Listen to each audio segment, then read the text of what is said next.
అదే RTV app వార్తల్ని క్షణాల్లో చదివే అవకాశం ఉంటుంది. ఒక న్యూస్ పేపర్, ఒక టెలివిజన్ ఛానల్ మీ చేతుల్లో ఎప్పుడూ ఉంటాయి.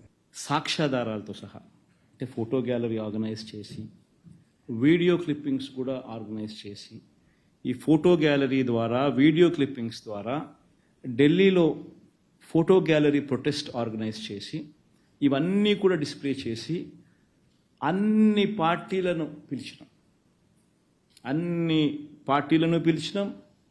వాళ్ళ పార్టీలకు సంబంధించిన రిప్రజెంటేటివ్స్ వచ్చి సపోర్ట్ ఇవ్వమని చెప్పి, వాళ్ళనే చూడమని చెప్పి, చూసిన తర్వాత కన్విన్స్ అయిన తర్వాత గలం విప్పమని చెప్పి అందరినీ రిక్వెస్ట్ చేసినాం.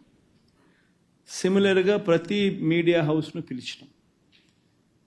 వాళ్ళ రిప్రజెంటేటివ్స్ని, జర్నలిస్టులను పంపించమని చెప్పి, రాష్ట్రంలో జరుగుతూ ఉన్న అగత్యాల మీద ఫోటోలు చూడండి మీరే, వీడియో క్లిప్పింగ్స్ మీరే చూడండి, చూసిన తర్వాతనే మీరు న్యాయం వైపున, ధర్మం వైపున గలం విప్పండి అని అందరికీ రిక్వెస్ట్ చేసిన తర్వాత కొన్ని పార్టీలు వచ్చాయి. నువ్వు చెప్తా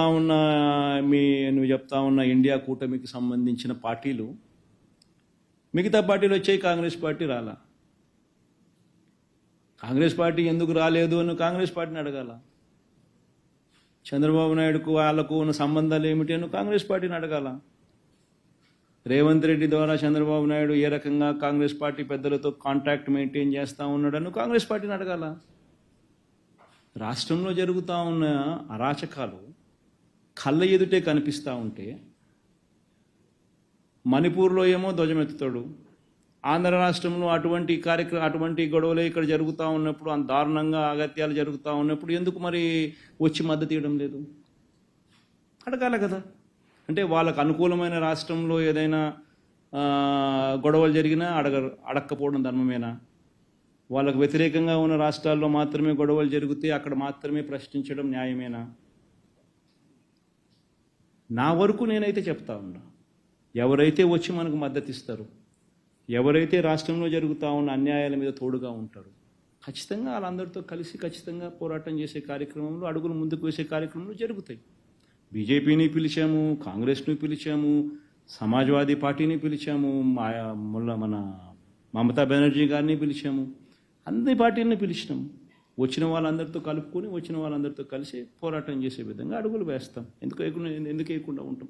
అల్టిమేట్గా న్యాయం జరగాలి, అల్టిమేట్గా ధర్మం జరగాల. మన వాళ్ళకి ఇటువంటి కార్యక్రమాలు ఏదైనా మన వాళ్ళ మీద జరగాలి అని అంటే అది వాయిస్ పైకి లేయాల. వాయిస్ పైకి లేచినప్పుడు, దేశవ్యాప్త ఇష్యూ అయినప్పుడు చేయడానికి వీళ్ళు భయపడే పరిస్థితి లేకపోతారు.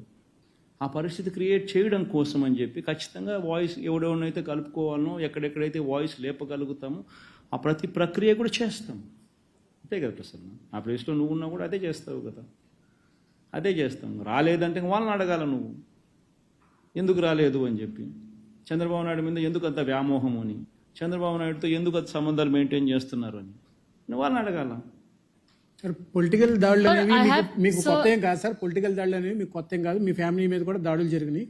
కానీ మీ ఫ్యామిలీ మెంబర్స్ నుంచే కొంతమంది బయటకు వెళ్ళి మీ మీద పొలిటికల్ ఎలిగేషన్స్ కానీ ఇతరత్ర ఆరోపణలు కానీ చేస్తున్నటువంటి సిచ్యువేషన్, దీన్ని మీరు ఎలా ఓవర్కమ్ చేయగలుగుతారు?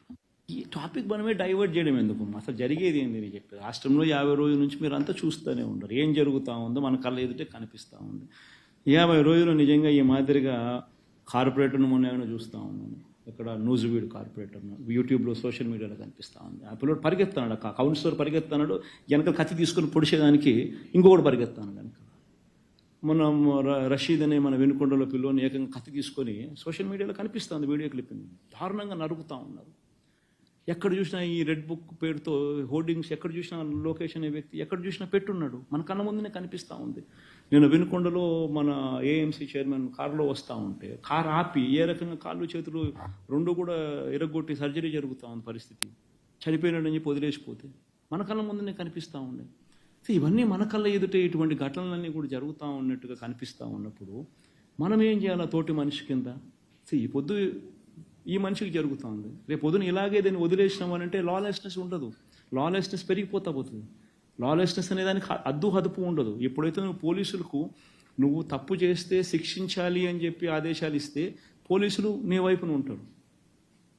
పోలీసులు తప్పు చేసినా కానీ అటువైపు వ్యక్తి మీద నేను కేసులు పెట్టాలి, నువ్వు చూసి ఉన్నట్టు పోవాలి అని చెప్పి ఆదేశాలు ఇస్తే నీకు రేపు పొద్దున ఇక్కడ మొదలైన ఇన్సిడెంటు ఇక్కడికి వచ్చేసరికి వేరే కలర్ తీసుకుంటుంది. నీ చేతుల్లో కంట్రోల్ ఉండదు. ఇంకా ఎవడెవడు వాళ్ళ లెవెల్లో పర్సనల్ స్కోర్ సెటిల్ చేసుకుంటూ ఉంటాడు. వాళ్ళకు లోకల్ లీడర్స్కు ఉన్న కనెక్షన్స్ మనసులో పెట్టుకుని లాలెస్ అసలు లా అనేది ఉండదు.